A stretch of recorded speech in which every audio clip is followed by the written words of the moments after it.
Hello, Bank Street Home. Welcome back. Today, I have a really great project that you could do with your children at home. I started thinking about it into what is another material other than drawing that you might have at home, what are ways in which we can engage our hands in building three dimension? And for young children, what are ways in which they can mess around with materials that feel just great? So I made this recycled paper ball, but this material will allow you to also sculpt. This ball has been sitting about 2 days near my window, and that's why it's nice and firm. So the paper that we're going to make today is a great tool to make sculptures and to let your sculptures dry and do the science around what happens when something wet becomes a solid. So how do we start? Let's get closer and take a look.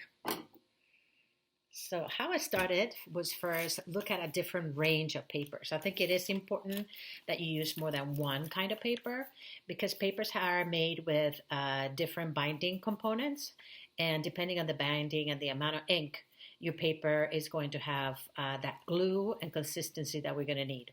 So I'm using some recycled envelopes and using some scraps of post-its that we had left and using some recycled paper that I already drew and wrote on, and I'm using recycled magazines. And you can give this to your children and allow them to just cut away.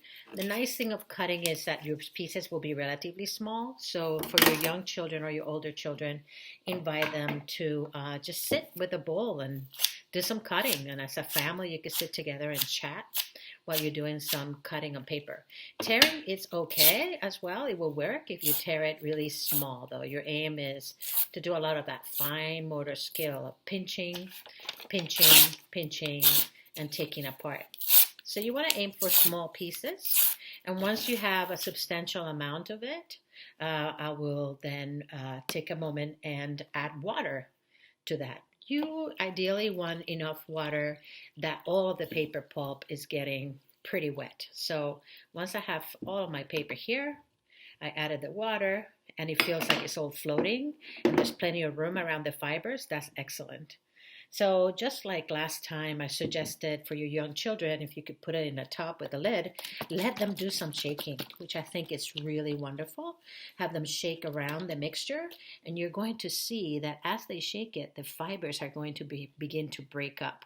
And that is actually the pulp that we want to use. So take your time breaking these fibers. There's no rush. And the water and pulp could sit here for 2 or 3 days. You could put it in the refrigerator if you're worried about the heat creating a break or a smell that you might not like. The refrigerator will keep the smell from becoming sort of sitting water. But give it to your children and let them shake it around the house and do some exercise at the same time, which is really fabulous. So once it's all broken up, we could take a closer look. And this is how different it was. So this is sitting down in the water for just an hour, not even an hour, and this is having beaten up the pulp quite a while. This has been sitting here for a day, and every time in our family we have time, we've been beating up the pulp. You could beat it up even more if you like, using any blender, house blender, or a small blender, and you could get the fibers even more broken up. That will work really well as well. So it's up to you how much you want to break up the fibers. So once I have all my fibers broken up, let's imagine that this is just right. I think it will work, and you could break it even more. I'm going to take a moment to clear my desk here and show you the broken fiber. I'm going to now place it on a bowl. But before I place it, I'm going to use the second kitchen tool, which is a sifter. So now with the sifter, I'm going to be able to place all that pulp through the sifter and run my hands so that all of the water is gone. So I'm spending some time doing that, which is really fun too. And I'm sure children will really enjoy that. If you have a lot more pulp, they're going to be able to do nice big sculptures as well. So it looks like my fibers are still pretty big, which is okay. You could do it in this way, or you could blend it just a little more. I think for older children, they're probably going to want a little more small fibers, a little more grinded. So now you can begin to see that my paper is starting to take shape.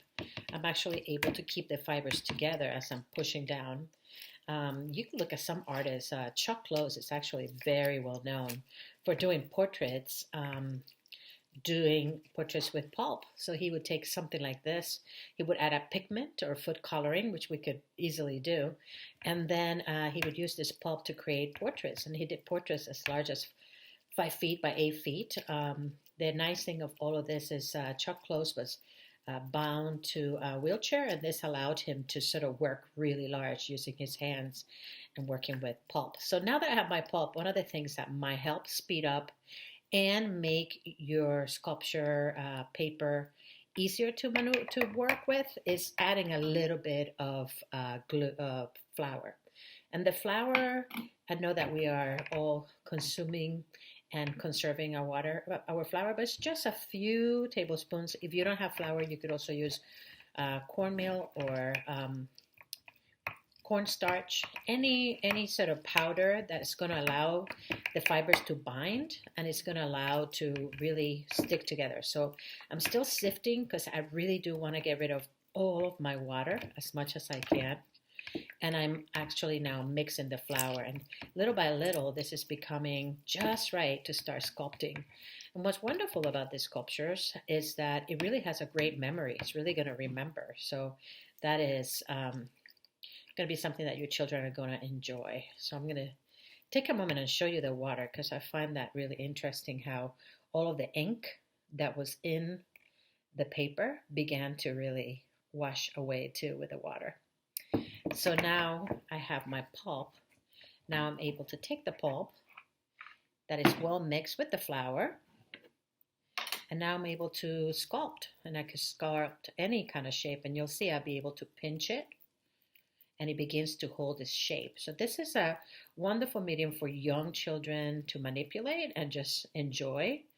And this is a great sculpting tool for older children as well. So I'm thinking of a starfish. So I'm sort of thinking of the rounds, but you could create any shape you like. You could crumple it all down again and start again, which is really great.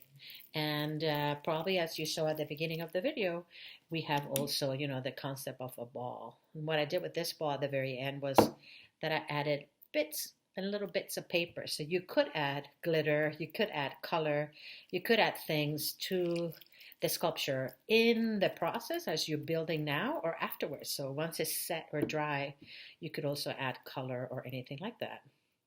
So this is the idea of this week, exploring with recycling paper. I hope you enjoy this video, and I can't wait to see you next time. Bye.